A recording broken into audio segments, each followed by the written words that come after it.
Hello बच्चों, my name is a के पंडित और फिजिक्स बाय ए के पंडित में आपका स्वागत है। और मैं आज लेके आया हूँ आपके लिए चैप्टर नंबर 2 के एमसीक्यू क्वेश्चन। किसके तहत भाई? मिशन 100 के तहत। भाई किसके तहत? मिशन 100 के तहत। और भाई जो ये एमसीक्यू सीरीज की एमसीक्यू जो सीरीज है ये इससे डेफिनेटली क्या मिलेंगे अपन को? क्वेश्चन मिलेंगे बोर्ड के पेपर में। तो देखो भाई और भाई ये जो पीडीएफ है हमारे टेलीग्राम नंबर मैंने लिख दी है ऊपर, उस पे आप मैसेज कर दो या टेलीग्राम चैनल पे क्या करो आप ज्वाइन हो जाओ। आपको डिस्क्रिप्शन के अंदर क्या मिल जाएगी? लिंक मिल जाएगी उसकी, तो उसके द्वारा आप क्या करो? ज्वाइन कर लो। ठीक है, ये पीडीएफ मैंने भी इस मोबाइल में खोल रखी है, दूसरे वाले में मेरे। और इसके बारे में क्या करेंगे अब चैप्टर नंबर 2 में इसकी चर्चा करेंगे। तो लो भाई देखो, ठीक है, तो ये लो यहाँ पे लिख देता हूँ चैप्टर नंबर 2 लिख देता हूँ। ठीक है, ये तो छोटा लिखूंगा चलेगा, इसमें कोई दिक्कत नहीं है। अब ये कह रहा है कि पहला क्वेश्चन देखो भाई, क्या कह रहा है? क्वेश्चन नंबर 1 ये कह रहा है दो समान किंतु विपरीत आवेशों को मिलाने वाली रेखा की लंब अर्धक रेखा के किस बिंदु पर, भाई किस बिंदु पर? अब ये देख लो, प्लस क्यू आवेश है। ठीक है, क्वेश्चन नंबर 1 ये प्लस क्यू आवेश है, ये प्लस क्यू आवेश है, इनके मध्य बिंदु पर इस जगह क्या होगा भाई? अरे भाई इस जगह क्या होगा? विद्युत विभव का मान क्या होगा? 0 होगा कि नहीं होगा? दो समान किंतु विपरीत आवेश, तो भाई एक प्लस आवेश है और एक क्या है? माइनस आवेश है। तो विद्युत विभव क्या हो जाएगा भाई? मध्य बिंदु पर विद्युत विभव का मान क्या होगा? 0 होगा। तो आंसर क्या हो जाएगा भाई? आंसर हमारा क्या हो जाएगा? बी हो जाएगा। अरे भाई हो जाएगा नहीं हो जाएगा? ठीक है, थोड़ा सा छोटा लिख दिया है, अगली बार से थोड़ा सा क्या करूंगा? बड़ा लिखूंगा। अब कह रहा है क्वेश्चन नंबर 2 पढ़ देता हूं, फिर चलते हैं आगे। कह रहा है कि खोखले चालक गोले के अंदर विद्युत विभव होता है। भाई अब ये देख लो, ये मैंने क्या करा? खोखला चालक गोला बना दिया, तो इसके ऊपर क्या है? ये लो आवेश ये है कि नहीं है? अब देखो, ठीक है, कि ये डेरिवेशन मैंने प्रूव तो नहीं करी थी, ठीक है, हमारी क्लास के अंदर, लेकिन बता देता हूं फिर भी कि भाई क्या होगा? इस खोखले चालक के अंदर विद्युत क्षेत्र अंदर तो क्या होता है? 0 होता है, लेकिन विद्युत विभव कितना होता है? जितना विद्युत विभव सरफेस के ऊपर होता है। भाई ये लो, ये V इन किसके बराबर होगा? V सरफेस पर। तो यानी कि V सरफेस के ऊपर कितना होता है भाई? KQ अपॉन कितना होता है? R होता है। ये लो, तो अब बताओ भाई, तो ये V सरफेस के ऊपर है, तो V इनसाइड विद्युत विभव बराबर V सरफेस कितना होता है? KQ अपॉन R होता है। तो भाई जितना अंदर है उतना ही सरफेस पर है, तो भाई आंसर क्या हो जाएगा? नियत रहता है। क्या हो जाएगा आंसर? ए ऑप्शन हो जाएगा। क्या हो जाएगा आंसर? लो भाई आंसर क्या आ गया? ए आ गया। कि भाई क्या होता है अंदर? क्या होता है? विद्युत विभव का मान क्या होता है? नियत रहता है। चाहे भाई तुम इसकी क्या करो? रेडियस मान लोगे, ये एक पॉइंट है, इससे ये आर मान लो, ये स्मॉल आर मान लो, फिर भी क्या होगा भाई? ये स्मॉल आर मान लो, लेकिन ये किसके ऊपर निर्भर कर रहा है? V inside. भाई इनसाइड ही होता है विद्युत क्षेत्र 0, लेकिन इनसाइड कितना हो रहा है विद्युत विभव? जितना विद्युत विभव क्षेत्रफल उसके पृष्ठ के ऊपर है उतना उतना विद्युत विभव क्या है? उसके अंदर है। तो क्या कर रहा है भाई? ये क्या करेगा? नियत रहेगा। तो ये हो गया आंसर 2। अब चलते हैं तीसरे पर। ये कह रहा है दो चालक गोलों की त्रिज्या R1 तथा R2 है तथा इनकी सतह के नजदीक विद्युत क्षेत्र की तीव्रता समान है, तब इनके विद्युत विभव का अनुपात। लो भाई इधर देख लो, तो देख लो भाई कि एक चालक गोले के कारण विद्युत विभव। नंबर 3 पहले सूत्र देखेंगे। एक चालक गोले के कारण विद्युत विभव, तो ये लो उसकी सरफेस के ऊपर ये सेकंड के जैसे ही है, तो भाई विद्युत विभव कितना हो जाएगा?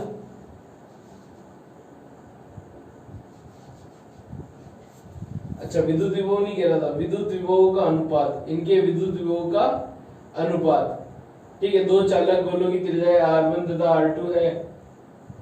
ठीक है, R1 R2 है, इनकी सतह के नजदीक विद्युत क्षेत्र की तीव्रता समान है, तब इनके विद्युत विभव का अनुपात होगा। तो अब देख लो भाई कितना हो गया विद्युत विभव? एक गोले के कारण कितना हो जाएगा? KQ बाई R1, ये 1 हो गया, और दूसरे के कारण कितना हो जाएगा? KQ बाई R2 हो गया। अरे विद्युत विभव हुआ कि नहीं हुआ? नहीं तो विद्युत विभव ऐसे भी निकाल सकते हो। कैसे निकाल सकते हो? C बराबर कितना हो गया है? QV, सॉरी रुको, Q प्रोपोर्शनल V, Q बराबर कितना हो गया? CV, और V कितना हो गया? लो भाई Q/C, ऐसे भी निकाल सकते हो। और संधारित्र की धारिता कितनी होती है? C बराबर 4 पाई एप्सिलॉन नॉट, ये R होती है। तो यहाँ से रख लो V के अंदर, इसके अंदर रख लो, तो V बराबर कितना हो गया? 1/4 पाई एप्सिलॉन नॉट, ये R नीचे और ये Q ऊपर, तो कितना हो जाएगा? KQ/R ही आएगा भाई। क्या आएगा? KQ/R ही आएगा। ठीक है, तो अब देखो अनुपात निकालना है, तो ये V1 बाई कितना हो गया? V1 बाई V2 कितना हो जाएगा? KQ/R1, और कितना हो गया? KQ/R2। अरे हुआ कि नहीं हुआ? ठीक है, नजदीक विद्युत क्षेत्र की तीव्रता विद्युत विभव का अनुपात होगा। तो देखो भाई आंसर क्या गया? V1/V2 कितना गया? ये KQ से ये KQ कट गया, तो R2/R1 आ गया। लेकिन भाई इन्होंने क्या पूछा? V2/V1 पूछा है, तो उल्टा कर देंगे हम, तो आंसर क्या जाएगा? R1/R2 आ गया। तो आंसर कितना आ गया भाई? C आ गया। क्या आ गया भाई? आंसर C आ गया। अब चलेंगे 74 पर। विद्युत द्विध्रुव के कारण किसी बिंदु पर विद्युत विभव का मान होगा। भाई विद्युत द्विध्रुव के कारण विद्युत विभव का मान क्या होता है? Kp cos theta upon r cube या r स्क्वायर। कितना होता है? Kp cos theta upon r square. अब देखो भाई, देखो 74 में चलते हैं अपन। लो भाई 74 देख लो कि विद्युत द्विध्रुव के कारण, ये लो 74, ये माइनस क्यू चार्ज है, ये प्लस क्यू चार्ज है, इसकी वजह से यहाँ पे पॉइंट P है। यहाँ पे विद्युत द्विध्रुव कितना था? V बराबर कितना था? Kp cos थीटा अपॉन कितना था? R square. ठीक है, अब मैंने क्या करा? इसको वेक्टर में बदलना, तो मैंने क्या करा? R यूनिट वेक्टर लगा दिया, तो V बराबर कितना हो गया? लो भाई Kp cos थीटा, इस यूनिट वेक्टर को क्या लिख सकता हूँ? R अपॉन R का मोड, यानी कि वेक्टर अपॉन वेक्टर का मोड। तो ये लो vector upon R cube, R square into R, तो कितना हो जाएगा? Kp cos theta R vector upon कितना हो गया? R cube. अब देखो भाई, जैसे cos थीटा हटेगा तो क्या लगेगा? डॉट लगेगा, तो V बराबर कितना हो गया? K P dot R upon कितना हो गया? R cube. देख लो भाई आंसर कितना आ गया? अरे आंसर कितना आ गया? तो आंसर भाई ए ऑप्शन आ गया। तो आंसर ये देखो क्या आ गया? ए ऑप्शन आ गया। लो भाई ऑप्शन ए आ गया। अब देखो पांचवा के 10 की घात 9 कूलाम के बिंदु आवेश से 1 मीटर दूरी पर स्थित किसी बिंदु पर विद्युत विभव का मान होगा। भाई क्या होगा? 1 कूलाम आवेश दे रखा है, 1 कूलाम के 10 की पावर माइनस 9 कूलाम आवेश दे रखा है और 1 मीटर दूरी पर रखा गया है। तो भाई मुझे क्या करनी है? विद्युत विभव की गणना करनी है। तो लो भाई पांचवा, विद्युत विभव V बराबर कितना होता है? KQ upon R। Q बराबर कितना? 10 की पावर माइनस 9 कूलाम दे रखा है और R कितना दे रखा है? 1 मीटर दे रखा है। तो रख दो भाई, V बराबर K की वैल्यू कितनी है? 9 into 10 to power minus 9, 10 to power 9 plus का ये 10 टू पावर माइनस 9 अपॉन कितना हो गया? 1 मीटर। तो 10 टू पावर 9 से 10 टू पावर 9 कट गया, आंसर कितना आ गया? 9। कितना आ गया भाई? 9। तो आंसर कितना आ जाएगा? 9 वोल्ट। क्या आ जाएगा? 9 वोल्ट। तो ऑप्शन फोर्स हो गया भाई, ऑप्शन हो गया डी आंसर। तो आंसर में क्या आ गया? लो भाई आंसर हमारा डी आ गया। कितना आ गया? 9 वोल्ट। बहुत इजी है, इजी एजुकेशन ही है। ठीक है, तो करो, मौज करो, मस्ती में। ठीक है, और करते जाओ इजी एजुकेशन। ऐसे ही क्वेश्चन मिलेंगे बोर्ड के पेपर में। अब चलते छठे पर। छठा क्या कह रहा है कि जब एकांक धनावेश को समविभव सतह पर एक बिंदु से दूसरे बिंदु तक ले जाया जाता है, तो भाई सबसे बढ़िया चीज कि समविभव पृष्ठ ऐसा पृष्ठ जिसके प्रत्येक बिंदु पर क्या हो? विद्युत विभव का मान समान हो। तो अगर मान लो कि समविभव पृष्ठ पर एक बिंदु से दूसरे बिंदु पर, ये मान लो कि ये Q1 चार्ज को मैं इस पॉइंट से दूसरे पॉइंट पर यह ले गया, लेकिन यहाँ पर क्या है? ये क्या है? समविभव पृष्ठ है। यहाँ पे समविभव पृष्ठ है और यहाँ पे भी क्या है? समविभव पृष्ठ है। तो विभव के मान में तो परिवर्तन आया नहीं, तो W बराबर कितना था? QV था, या क्या लिख सकता हूं मैं इसको? डेल्टा V लिख सकता हूं। तो W बराबर कितना हो जाएगा? Q V2 minus V1। अब समविभव पृष्ठ है तो V2 बराबर V1, तो W बराबर कितना हो जाएगा Q V माइनस V, तो W बराबर कितना हो गया Q क्रॉस 0, तो W बराबर कितना आ गया 0। तो समविभव पृष्ठ पर किया गया कार्य कितना होता है भाई, देखो मैंने प्रूव भी कर दिया, समविभव पृष्ठ पर किया गया कार्य कितना होता है, 0 होता है। अब चलेंगे भाई आगे क्वेश्चन 7वें पर, ठीक है। तो इसका आंसर क्या जाएगा, आवेश द्वारा, यानी आंसर क्या जाएगा, कोई कार्य संपन्न नहीं होता, तो आंसर नंबर कितना आ गया, डी ऑप्शन आ गया तुम्हारा। क्या गया भाई, डी ऑप्शन। अब चलेंगे नंबर 7 पर। अब 7 पर क्या पूछा, धारिता का विमीय सूत्र लिखिए। भाई क्या लिखना भाई, धारिता का विमीय सूत्र लिखना, तो याद रखना चाहिए, और नहीं है तो निकालना भी बता दूंगा मैं, ठीक है। तो मुझे तो क्या निकालने की आदत है, तो लो भाई C बराबर कितना हो गया Q बाई V, तो C बराबर इसकी तो क्या हो गई A1 T1, और इसकी कितनी हो गई M1, अरे भाई हुई या नहीं हुई, इसकी कितनी हो गई M1, इसकी हो गई L2, हुई कि नहीं हुई, और ये T minus 2 sorry T minus 3 और A माइनस ये 1, तो C बराबर देखो कितना हो गया M की पावर माइनस 1, L की पावर माइनस 2, T की पावर 4 और A की पावर 2, तो ये लो भाई इसकी विमा निकल गई, क्या निकल गई, विमा निकल गई, और आंसर क्या आ गया, C आ गया। तो विमा निकल गई, आंसर आ गया C। अब चलेंगे जस्ट आगे। अब भाई देखो आगे वाला क्वेश्चन जोरदार है। जोरदार का मतलब कि भाई इसमें आंसर दे तो रखा है, गलत भी नहीं कह सकते उसको और सही भी नहीं कह सकते तुम्हारी किताब के स्टैंडर्ड के अनुसार। तो अब देखो क्या कह रहा है, 8वां ध्रुवण सदिश P का सूत्र है। भाई P का सूत्र है, ध्रुवण सदिश P का सूत्र है, तो P बराबर क्या होती है, काई E। अरे भाई ये होती है कि नहीं होती है, भाई ये तो दे रखी है NCERT के अंदर, NCERT, ठीक है। और ये जो राजस्थान बोर्ड की RBSC की जो बुक आती है उसके अंदर भी ये लिखा हुआ है, लेकिन जो स्टैंडर्ड बुक आती है, स्टैंडर्ड जो बुक आती है अच्छे ऑथर की, ठीक है, तो उस बुक के अंदर पोलराइजेशन वेक्टर P ध्रुवण सदिश को क्या है, एप्सिलॉन नॉट काई E दे रखा है। लेकिन भाई अब हमारी किताब के अंदर क्या है, हमारी किताब के अंदर P बराबर काई E है, तो भाई बोर्ड वाले तो क्या मानेंगे भाई, NCERT के अंदर या RBSC की किताब के अंदर जो लिखा हुआ है P बराबर काई E लिखा हुआ तो काई E मानेंगे, सही, ठीक है। P बराबर एप्सिलॉन नॉट काई E नहीं मानेंगे, ठीक है। तो हमारा आंसर क्या करना है, इसको सही करना। लो भाई आगे क्वेश्चन नंबर 9 की बात करते हैं, ठीक है। थोड़ी सी वीडियो पॉज हो गई थी, ठीक है, किसी कारणवश। अब वापस से चलिए तो देखते हैं क्वेश्चन नंबर 9 देखते हैं। तो भाई इसके अंदर हमारी NCERT की बुक जो है उसके अंदर P बराबर काई E लिखा हुआ है, तो वही ही सही होगा आंसर, P बराबर एप्सिलॉन नॉट काई E नहीं होगा, ठीक है। हमारा लेवल अभी इतना नहीं है, हम 12th क्लास में है, तो 12th क्लास के जितना ही सोचना है, ठीक है। MSc के लगभग सोचना नहीं है, तो भाई ये MSc की स्टैंडर्ड बुक आती है उसके अंदर काम में लेते हैं, ठीक है। तो हमारे को क्या करना है, स्टैंडर्ड बुक का नहीं करना है, हमारे को क्या करना है, RBSC की बुक के अनुसार P बराबर क्या करना है, काई E करना, और आंसर क्या करना है भाई, C करना है।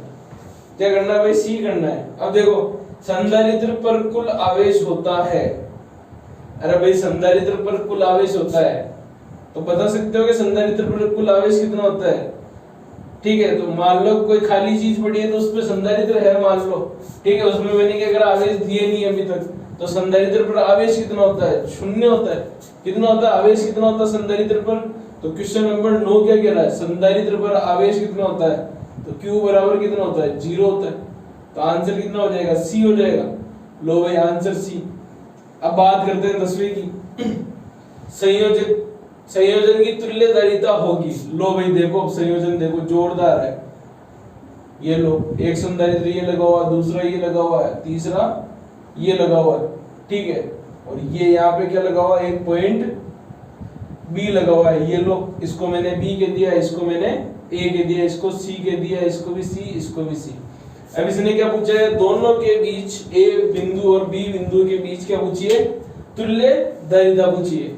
अब देखो इस पॉइंट पे मैंने क्या करा, विद्युत विभव VA मान लिया, इस पर VB मान लिया, इस पर कितना हो गया, ये VA हो गया, इस पर ये VA हो गया, और इस पॉइंट पे कितना हो जाएगा, VB हो जाएगा, इस पॉइंट पर कितना हो जाएगा, VB हो जाएगा। अब देखो भाई कुछ चीज दिख रही है तुम्हारे को कि इस जगह क्या है, हाइयर हो गई और इस जगह क्या हो गई, लोअर हो गई। तो यहाँ पर तो क्या होगा, Q आवेश क्या हो जाएगा, इसमें ट्रांसफर हो जाएगा।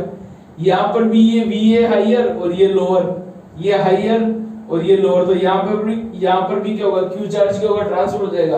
तो भाई ये तो क्या हो रहा है, दोनों संधारित्र इस परिपथ के अंदर यूज आ रहे हैं। लेकिन अब देखो यहाँ पे भी VB और यहाँ पे भी VB, तो अगर मान लो कि आवेश क्या होता है, Q बराबर कितना हो जाएगा, C डेल्टा V।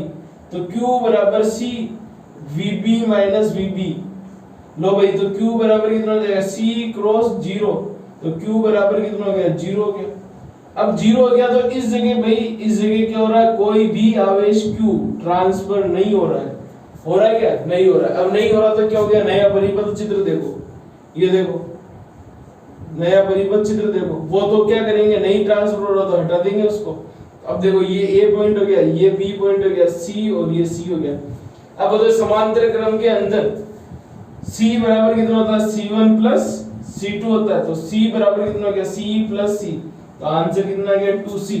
कितना आ गया भाई, आंसर 2C आ गया। भाई ऐसे क्वेश्चन देख लेना क्योंकि जोरदार क्वेश्चन है। आंसर कितना आ जाएगा, 2C। तो ऑप्शन हमारा क्या हो गया, ये लो भाई आंसर कौन सा हो गया, बी ऑप्शन हो गया। तो इसको देख लो एक बार कि क्या हो गया भाई, इस जगह भी VB है विद्युत विभव, इस जगह भी VB है। तो यहाँ से यहाँ पे क्या होगा, कोई चार्ज ट्रांसफर नहीं होगा, और चार्ज ट्रांसफर नहीं होगा तो विद्युत विभव का मान क्या हो जाएगा, इस जगह, यानी कि चार्ज ट्रांसफर नहीं होगा तो इसको मैं क्या करूंगा, हटा दूंगा। यानी इस परिपथ का क्या होगा, कोई भी यूज नहीं होगा। तो एक ये काम में जाएगा, दूसरा ये काम में जाएगा। ऐसा नहीं समझते हो तो एक चीज समझ लो कि क्या है कि current choose minimum resistance path. तो एक चीज ये नोट कर लो। तो भाई अगर करंट को क्या है कि मिनिमम, यानी कि क्या करनी है, उसकी ऊर्जा मिनिमम खर्च करनी है, तो भाई वो किस पथ का चयन करेगा, यहां से आया इस जगह आ गया, यहां से आया इस जगह आ गया। तो भाई इस चीज का क्या होगा, कोई भी यूज नहीं होगा। यूज नहीं होगा तो क्या करेंगे, अपन हटा लेंगे इसको। ठीक है, अब चलते हैं 11वें पर। समांतर प्लेट संधारित्र की धारिता निर्भर करती है। भाई किसके ऊपर निर्भर करेगी, अरे बता दो भाई जल्दी से बता दो। नहीं बताओगे तो मैं तो बता ही दूंगा। तो भाई समांतर प्लेट संधारित्र की धारिता किस पर निर्भर करती है, प्लेटों के मध्य की दूरी पर निर्भर करती है। तो क्या लिखोगे भाई, समांतर प्लेट संधारित्र की धारिता किसके ऊपर निर्भर करती है। देखो क्वेश्चन क्या कह रहा है कि समांतर प्लेट संधारित्र की धारिता निर्भर करती है, नंबर 1 उपयोग में ली गई धातु पर, नंबर 2 प्लेटों के मध्य विभवांतर, नंबर 3 प्लेटों के मध्य की दूरी। उपरोक्त में से कोई नहीं। अब आपको पता है, क्या पता है भाई, समांतर प्लेट संधारित्र का सूत्र क्या होता है, धारिता का क्या होता है, धारिता का। लो भाई 11वां क्वेश्चन क्या होता है, धारिता C बराबर क्या होता है, A epsilon not upon D होता है। तो भाई इसमें देखो V भी नहीं आ रहा है, ठीक है, Q भी नहीं आ रहा है, ठीक है, एक चीज आ रही D क्या है, प्लेटों के मध्य की दूरी आ रही है। तो भाई प्लेटों के मध्य की दूरी आ जाएगी। तो आंसर में क्या जाएगा, प्लेटों के मध्य की दूरी आ जाएगी। तो अब देख लो इसमें ऑप्शन कौन सा हो गया, C ऑप्शन हो गया। तो हमारा आंसर क्या हो जाएगा, ये लो भाई आंसर क्या हो गया, ये लो C हो गया। अब चलते हैं 12वें पर। क्वेश्चन नंबर 12वां देख लो। यदि पृथ्वी का पृष्ठ क्षेत्रफल A, एरिया कितना दे रखा है, लो भाई एरिया दे रखा है A, वॉल्यूम कितना दे रखा है, V दे रखा है, ये लो V दे दिया। अब कह रहा है कि पृथ्वी की धारिता, भाई विद्युत विभव कितना होता है, KQ/R होता है। धारिता कितनी हो गई, Q/V हो गई। तो C बराबर कितनी हो गई, Q/KQ इंटू R। Q से Q कट गया तो इसमें क्या हो गया, C अर्थ हो गई, ठीक है, अर्थ की स्प्रिंग इसी स्टार्ट होगी। लो भाई ठीक है, तो अब देखो CE बराबर कितना हो गया, K की वैल्यू 4 पाई एप्सिलॉन नॉट और ये हो गई R। अब भाई ये तो ऑप्शन आ ही नहीं रहा है, ऑप्शन किसके अंदर आ रहा है, एरिया और V के अंदर हो रहा है। अब पहले तो तुम एरिया का सूत्र बता दो कितना होता है, 4 पाई कैपिटल R स्क्वायर, और वॉल्यूम कितना होता है 4/3 पाई R क्यूब होता है कि नहीं होता है, अरे होता नहीं होता है। तो अब इसको क्या करना, मॉडिफाई करना, मॉडिफाई करो CE 4 पाई, इसको मैंने क्या करा, आर स्क्वायर से मल्टीप्लाई किया और आर स्क्वायर का क्या किया, भाग दिया। तो अब देखो ये कितना हो गया, ये एप्सिलॉन नोट बाद में लिख देंगे। तो ये r इंटू क्या करा, आर स्क्वायर, और नीचे क्या करा, इधर 3 से मल्टीप्लाई और 3 से ही क्या करा मैंने, डिवाइड किया। और ये लो आर स्क्वायर से भी मैंने क्या करा, डिवाइड किया। तो आंसर कितना आएगा देखो, 4/3 पाई आर क्यूब 3 एप्सिलॉन नोट, ये लो एप्सिलॉन नोट। अब देखो और नीचे कितना आ जाएगा, आर स्क्वायर। अब देखो 4/3 पाई आर स्क्वायर, तो क्या हो गया क्षेत्रफल, ये तो वॉल्यूम हो गया, तो 3v epsilon note are square है क्या। अब मैं क्या करूंगा इसको, क्षेत्रफल में बदलना, तो क्या करूंगा 4 पाई, अरे भाई 4 पाई से क्या करा, ऊपर नीचे मल्टीप्लाई किया, तो नीचे कितना आ जाएगा 4 पाई आर स्क्वायर। आया कि नहीं आया, अब आ गया तो देख लो, मैं इसको क्या करता हूँ, मिटा देता हूँ अभी, ठीक है। अब देखो यहां से देखो, तो सी कितना आ गया 12, ठीक है, 12 एप्सिलॉन नोट वी, नीचे कितना हो गया 4 pi R square. 4 pi R square को क्या लिखोगे तुम, 12 epsilon naught V by A लिखोगे। ऑप्शन देख लो भाई, कोई सा आ रहा है क्या, आ रहा हो तो बता दो जल्दी से, कितना जाएगा 12 पाई, पाई भी आएगा भाई, मैंने पाई नहीं लिखा था, लो भाई ये लो, ये पाई हो गया, तो कितना हो जाएगा 12 pi epsilon naught V by A. तो ऑप्शन कौन सा हो जाएगा, ए ऑप्शन आ जाएगा। लो भाई ये आंसर कौन सा हो गया, ए हो गया। देख लो 2 मिनट का टाइम है, मिटा देंगे फिर इसको, चलेंगे फिर आगे 13वें पर, ठीक है। 13वां कह रहा है, क्या किसी धातु का पराविद्युतांक माध्यम के रूप में उपयोग में लिया जा सकता है। भाई अब पराविद्युत माध्यम क्या है, एक कुचालक है, तो धातु कुचालक थोड़ी है, और धातु कुचालक नहीं है, तो पराविद्युत के माध्यम के रूप में कैसे उपयोग में ले लेंगे। तो आंसर क्या आ जाएगा, नहीं आ जाएगा, क्या आ जाएगा, नहीं। 13वें के अंदर क्या है, नहीं, ठीक है। तो धातु क्या एक कुचालक तो है नहीं, धातु क्या एक चालक है, और पराविद्युत पदार्थ क्या होता है, कुचालक है। तो आंसर क्या होगा, नहीं होगा। तो देखो भाई, ठीक है, तो क्या हो गया 13वां क्वेश्चन, धातु क्या है, चालक, और पराविद्युत पदार्थ क्या है, कुचालक। तो भाई धातु को हम पराविद्युत पदार्थ के रूप में काम में ले सकते हैं, नहीं। तो आंसर क्या जाएगा, ऑप्शन बी, क्या जाएगा, नहीं। अब चलते हैं 13वें के बाद में 14वें पर, ठीक है। तो अब देखो 13वां हो गया, 14वां कह रहा आवेशित संधारित्र में संग्रहित ऊर्जा में संबंधित सूत्र नहीं है, तो गलत सूत्र बताना है। तो 14वें में क्या है, एनर्जी क्या होती है, U बराबर हाफ। अरे U बराबर हाफ क्या होती है, अरे क्या होती है, जल्दी से बताओ, अरे क्या बताओ, ये लो CV स्क्वायर होती है, हाफ Q बाई V होती है। अरे QV होती है कि नहीं होती है, लो भाई हाफ QV। तीसरा क्या हो गया, हाफ, बताओ एक और ऑप्शन है Q स्क्वायर बाई, लो भाई ये लो, ये Q स्क्वायर बाई कितनी होती है, C होती है। तो ऑप्शन नंबर बी क्या है, ऑप्शन नंबर बी U बराबर हाफ QC स्क्वायर, ये क्या है, गलत ऑप्शन है।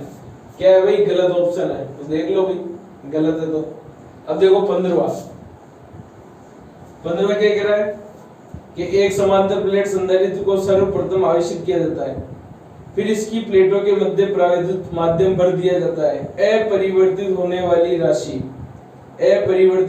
राशि, भाई जब हमारे को पता है कि अपरिवर्तित कौन सी होगी भाई, अब मान लो इसको क्या करा तुमने, Q चार्ज दे दिया और एप्सिलॉन नोट क्या करा, निर्वात रख दिया, ठीक है।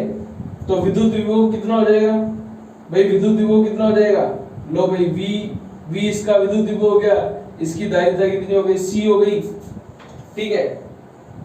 और ऊर्जा कितनी हो गई, इसकी ऊर्जा कितनी हो गई, U हो गई।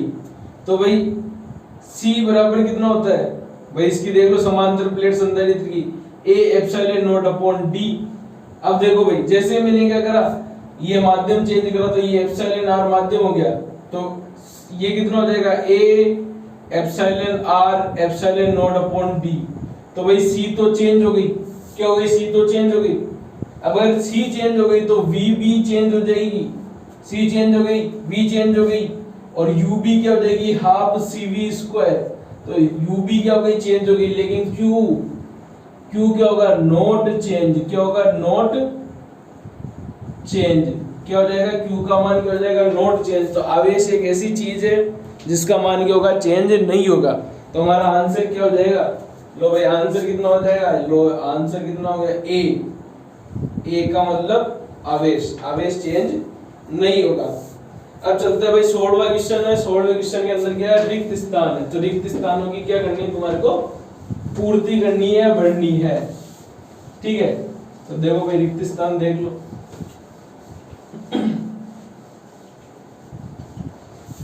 दिखा देते हैं भाई तुम्हारे को रिक्त स्थान भी, फिर चलेंगे आगे। ठीक है, तो अब देखो 16वां नंबर का क्वेश्चन क्या कह रहा है, रिक्त स्थानों की पूर्ति कीजिए। तो 16वें के अंदर फर्स्ट क्या कह रहा है, पृथ्वी का विद्युत विभव। भाई एक बात सुनो, एक क्वेश्चन और आता है इससे संबंधित कि एक ऐसी वस्तु बताओ जो अनंत आवेश को क्या कर सके, ग्रहण कर सके। यानी ऐसी वस्तु बताओ जिसकी धारिता अनंत होती है। भाई कौन होती है, पृथ्वी, क्योंकि उसका विद्युत विभव कितना होता है, पृथ्वी का विद्युत विभव कितना होता है, 0 होता है। इसलिए क्या होता है उसमें कितना ही आवेश दे दो भाई सारा आवेश क्या करेगी, वो ग्रहण कर लेगी। अब दूसरा देखो, दो समान धारिता C के संधारित्र को श्रेणी क्रम में जोड़ने पर क्या करना भाई, दो ये C ऐसे जोड़ना है, ये C और C, और ये A और B के बीच में क्या बतानी है, तुल्य धारिता बतानी है। बतानी कि नहीं बतानी। अब तुल्य धारिता का मतलब 1/C सीरीज, तो 1/C प्लस 1/C, तो 2 बाई कितना हो गया C, तो C सीरीज कितना हो गया C/2 हो गया। अब देखो आंसर कितना आ जाएगा C/2। अब कह रहा तीसरा, क्या कह रहा तीसरा, क्या कह रहा है कि ऐसा पृष्ठ जिसके सभी बिंदुओं पर विद्युत विभव का मान समान रहता है। भाई समविभव पृष्ठ कहलाता है। क्या कहलाता है, समविभव पृष्ठ कहलाता है। ये सबको पता है भाई, वेरी इंपॉर्टेंट है। 1 नंबर में 1.5 नंबर में आएगा ही आएगा भाई। अब देखो एक गोलीय चालक पर आवेश की मात्रा दुगनी करने पर उसकी धारिता में, अब भाई कह रहा चौथा के एक गोलीय आवेश में Q बराबर था पहले एक चालक के पास, तब उसकी धारिता C बराबर कितनी थी। किसकी बात कर रहा है ये, एक गोलीय चालक पर आवेश की मात्रा दुगनी कर देता उसकी धारिता में प्रतिशत वृद्धि होती है। भाई अब एक बात, ठीक है, तो एक बात है, तो अब देखो धारिता कितनी हो गई 4 pi epsilon not R1 R2 upon R1 minus R2। ये क्या होती है भाई, गोलीय संधारित्र की धारिता का फॉर्मूला है। C बराबर 4 pi epsilon not R1 R2 upon R1 minus R2। अब देखो भाई इसके अंदर क्या रहा, आवेश कहां पर भी क्या हो रहा, आवेश नहीं हो रहा है। तो चाहे आवेश को तुम Q डैश की जगह क्या करो 2Q कर दो, तो फिर भी क्या होगा, C का मान तो 4 pi epsilon nought as it is रहेगा। तो भाई इसमें कोई भी चेंज नहीं हुआ।